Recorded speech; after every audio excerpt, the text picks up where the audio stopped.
Olá pessoal, tudo bem?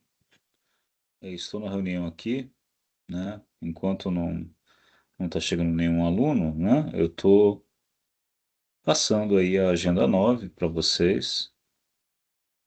Mudamos o tema, né? Estamos em PHP, orientação objeto. Então eu vou seguir aí com uma explicação básica do que é essa agenda, né? Qual é a proposta da agenda. E como sempre, caso apareça algum aluno, a gente vai tirando as dúvidas que forem surgindo. Tudo bem? Então vamos lá. A orientação objeto nada mais é do que uma representação do mundo real, né? Em forma de linguagem. Então a gente usa uma linguagem, né? No caso PHP, existem outras linguagens que são orientadas a objeto. A proposta da orientação objeto sempre é verificar objetos que existem no mundo real, classificar em classes, né? Colocar ele dentro, classificado numa classe e mostrar quais são os atributos de cada objeto. Então, por exemplo, se eu tenho um nome, código, data de nascimento de uma pessoa, essas pessoas elas vão representar, ser colocadas dentro de uma classe. Cada pessoa que está dentro de uma classe é considerada um objeto, tem um atributo comum entre elas e tem funções. O que que são funções? Métodos, né? Os métodos ou funções são ações no sistema. Esses métodos mostram qual é o comportamento de uma classe. Então, se um objeto pertence àquela classe, obviamente que ele vai ter, além dos atributos, o mesmo comportamento, as mesmas funções apresentadas. Então, esse material, ele foca no PHP, usando o conceito de orientação a objeto, como eu já expliquei para vocês, né? No PHP, a representação de uma classe é dada pela palavra class, seguido de um nome da classe. Então, existe um nome da classe, uma chave inicial, uma chave final, indicando como que essa classe vai ser construída. E tudo que está dentro dessa chave é considerado pertencente à classe pessoa. Neste exemplo, foi criado dois atributos, um atributo nome, que representa a característica de uma pessoa, né? Então, public nome significa que esse atributo, essa característica que é manipulada via variável, né? Uma variável, não deixa de ser uma variável pública, ela vai receber um valor, né? Um registro de nome de uma pessoa. Assim como o sobrenome é a mesma coisa, uma variável pública, ela também é um atributo da classe pessoa e ela também vai servir para armazenar aí um texto sobre sobrenome, no caso, né? Sobrenome de uma pessoa, assim como ocorre com o nome também. Então, um objeto que pertence a essa classe pessoa obrigatoriamente tem que ter nome e obrigatoriamente tem que ter sobrenome. Essa é a ideia de se criar uma classe representativa, né? Dentro do PHP, é simular objetos que estão no mundo real. Ok? Existe alguma explicação, umas explicações aí na apostila? É muito válido que vocês dêem uma lida com calma, né? Eu estou tentando explicar de uma maneira mais tranquila para vocês, sem ficar lendo muito, tá? Qualquer dúvida a mais que vocês tiverem, vocês podem entrar em contato comigo no fórum, né? No Correio Tech. O arquivo index, que seria o arquivo principal do PHP, ele tem um exemplo aqui, né, de como chamar, né, fazer com que essa classe seja entendida no arquivo PHP. Include once seria incluir uma vez aquele classe. Então, aquela classe, se eu importo ela para um arquivo, né, nesse caso index, eu consigo acessar atributos e métodos via objeto. Então, ao criar um objeto que pertence à pessoa, eu vou conseguir ter acesso aos atributos e métodos que vão ser informados aí através da programação. Tudo bem? Então, essa que é a ideia. Então, esse include serve para incluir o arquivo, né? Todas as informações que estão ali. E aí sim eu consigo fazer um objeto que é instanciado da classe pessoa. O que que é isso? É criar uma variável, no caso um objeto, tá? A gente chama de objeto porque tem uma instância de uma classe. Mas de qualquer forma é uma variável E ele recebe new pessoa, uma nova pessoa. Então, de que tipo que é esse P, essa variável? É do tipo pessoa. Então, de que tipo que é esse objeto? Do tipo pessoa, tá? Então, você pode aqui chamar de ou uma variável no PHP ou, de fato, um objeto, porque ele recebe a palavra new logo à frente. Quando eu uso uma chavinha, né, uma representação de uma flecha, na verdade, que é um tracinho, um sinal de maior, indica, está apontando para um atributo ou método que pertence a esse objeto da classe pessoa. Nesse caso, ele está apontando para o atributo nome e setando a informação como Zeca. Então, ele atribui o nome Zeca para aquele nome daquele objeto que foi criado. Sobrenome é a mesma coisa. Atribui um sobrenome para aquele objeto que foi criado. E aí ele mostra embaixo, logo abaixo, como imprimir, né, como exibir na tela. O echo no PHP, então, vai fazer a exibição da informação. E nesse caso, quem que eu estou pegando? Estou pegando o atributo nome, exibindo na tela, e o atributo sobrenome exibindo na tela. Nada mais que Zeca Silva é o que realmente vai aparecer na nossa tela aí, no navegador, no caso, né? Tudo bem? Então, essa que é a explicação que ele está fazendo aqui na apostila, beleza? Tem um conceito de encapsulamento da orientação objeto, que é muito importante, né? Evita que você acesse diretamente os atributos, então você tem métodos que vão permitir um acesso àqueles atributos de forma indireta, né? Então não é diretamente que você vai lá e altera, isso permite uma segurança maior, né, do controle dessas variáveis, atributos que existem do objeto.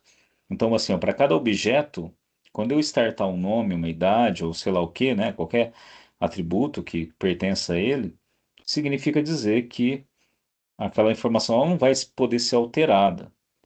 Se eu não crio métodos que vão acessar esses atributos, aí sim eu posso alterar essas variáveis. O que implicaria dizer que uma hora uma pessoa chama João e a outra hora ela vai chamar Maria, né? Então, se um objeto é criado, não faz muito sentido você ficar trocando o nome, né?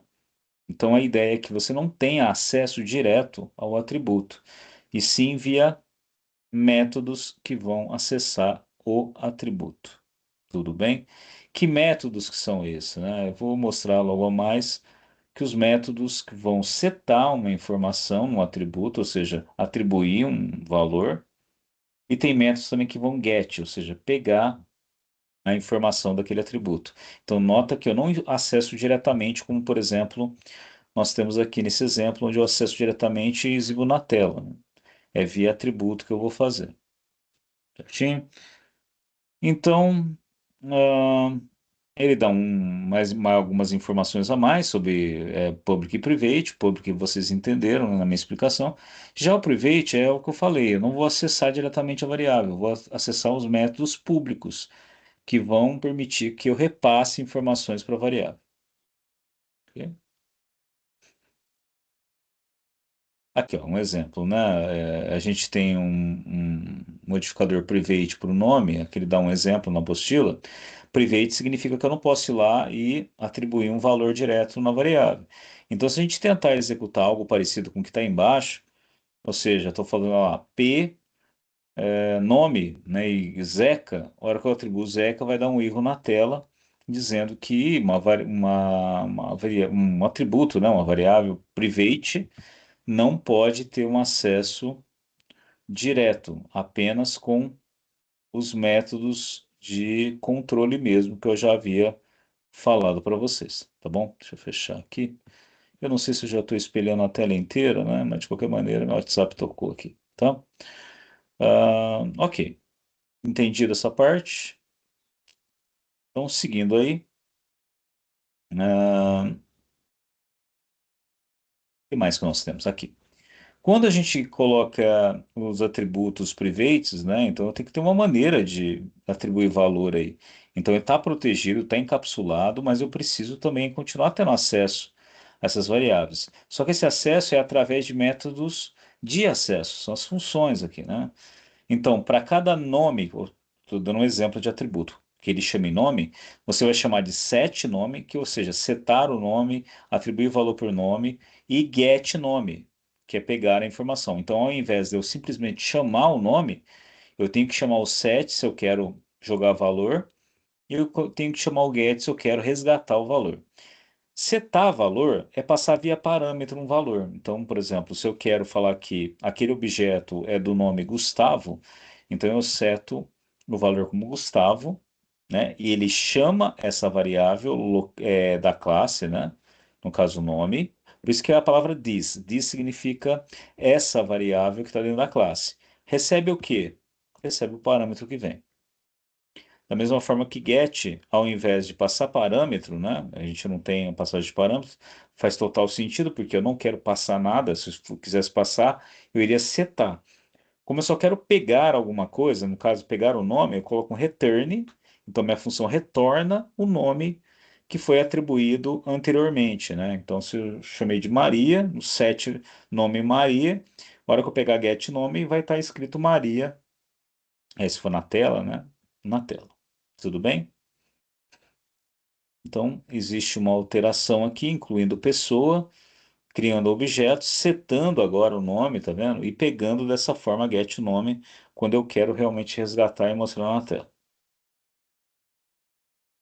Conceito de herança na orientação a objetos significa que uma pessoa ela representa subclasses, né? Então a gente existe o conceito de superclasse, que seria uma classe generalista, né? Que ela vai generalizar outras subclasses, tá bom? Então esse é o conceito de herança, quando uma classe é mais genérica tem subclasses, que seriam essas classes filhas, né? Mas que vão receber as mesmas características, no caso, as mesmas variáveis, atributos, como vocês queiram chamar, e também os mesmos métodos. Só que, porém, os filhos, quando eles têm atributos específicos, não necessariamente o pai tem que ter, né? Então, é essa a ideia de superclasse e subclasse aí, né? Quando a gente fala de orientação a objeto, tá bom?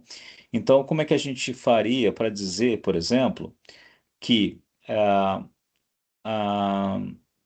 a física extende de pessoa, né? Então, a pessoa física, então é uma particularidade de pessoa, ou seja, o filho da classe maior, que seria pessoa, tem CPF. E o que que tem em comum?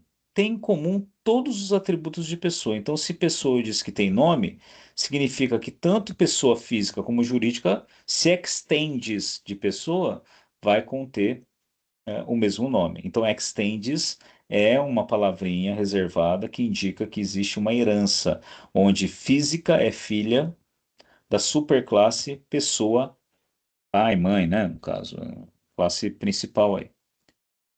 Tudo bem? Lembra, a filha, a classe filha pode ter algumas particularidades, igual tem aqui, CPF só tem a ver com a pessoa física. A jurídica, por exemplo, se a gente fosse mapear, não teria. Certo? Depois veio o set CPF e get CPF. Então, para cada atributo, eu tenho sempre um set e sempre um get.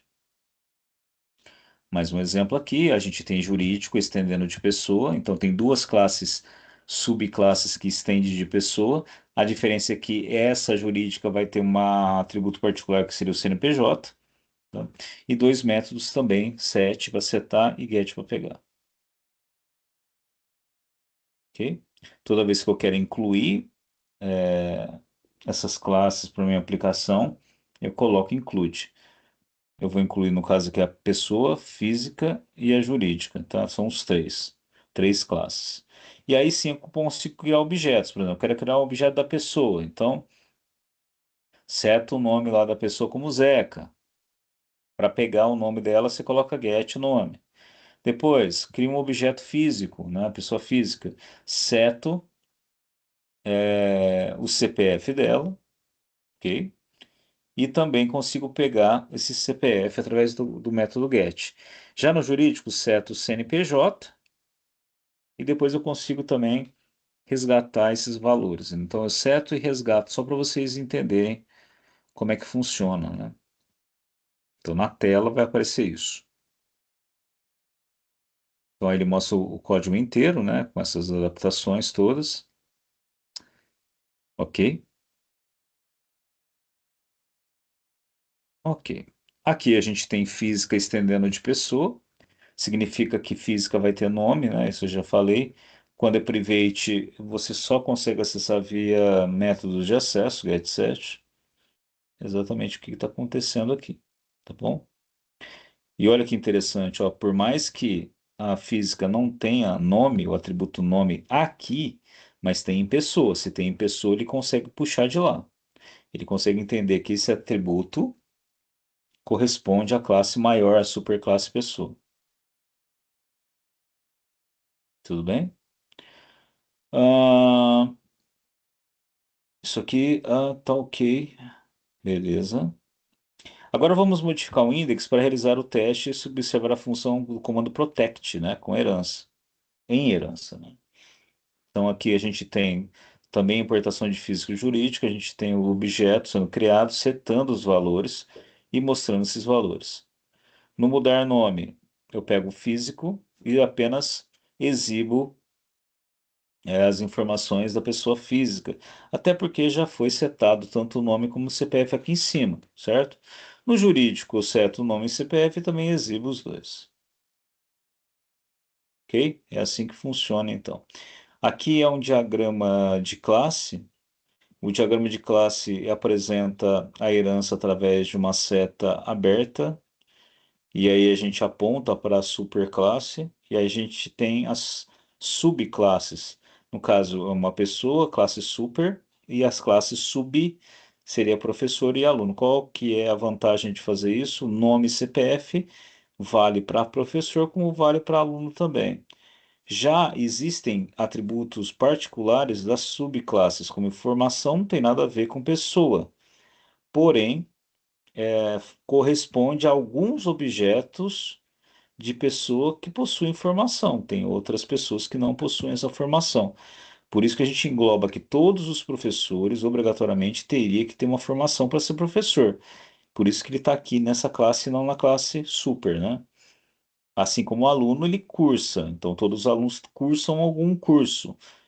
Significa também dizer, né? Vocês conseguem entender que nem todas as pessoas vão ser alunos e provavelmente nem todas as pessoas vão ter um curso, porque se fosse isso, curso estaria aqui, não especificamente em aluno. Então a gente tem a classe pessoa representada dessa forma, através do código, vocês conseguiram ver. O professor extende de pessoa, porque a questão da herança, né? A superclasse, pessoa, já expliquei para vocês. O private significa que eu vou ter métodos de acesso, foram feitos. Aluno, extends de pessoa também, né?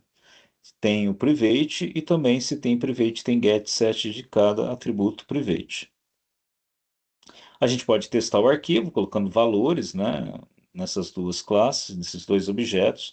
Aqui, na verdade, foram criados um objeto apenas, né, setando o nome, CPF e curso e exibindo eles.